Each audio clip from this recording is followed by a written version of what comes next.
আয় ছেলেরা আয় মেয়েরা ব্ল্যাকবোর্ডের কাছে আলিফ বাতা শিক্ষার একটি সুন্দর নিয়ম আছে। উপর থেকে চক ধরে নিচে দিলাম টান, কেমন সুন্দর আলিফ হইল দেখরে ভাগ্যবান। ডান দিক হতে চক ধরে বাম দিকেতে যা, নিচে একটা নকটা দিলে হয়ে যায় রে বা।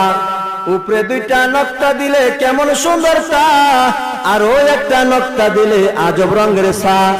বাম দিক হতে চক ধরে ডান দিকেতে যা, তারপরে তে বাঁকা করে নিচের দিকে আ। নকটা দিলে জিম হবে বিনা নকটায় হা। উপরে একটা নগ্ন রূপ হয়, ওই রূপেরই বাঁকা রেখায় ডাল বন্ধু হয়। ডাল বানাইতে মনে চায় চক হাতে নাও, শুধুমাত্র নকটা একটু উপরে বসায় দাও। উপর থেকে নিচের দিকে একটু বাঁকায় র, উপরে একটা নকটা দিলে হয়ে যায় রে যা। তিনটি দন্ত পেটটি নিচে গুল করিলে সিন, উপরে তিনটা নকটা দিলে হয়ে যায় রে শিন। মাথা মোটা পেটটি নিচে গুল করিলে সাদ, উপরে একটা নকটা দিলে হয়ে যায় রে দোয়া। বলেন সুবহানাল্লাহ।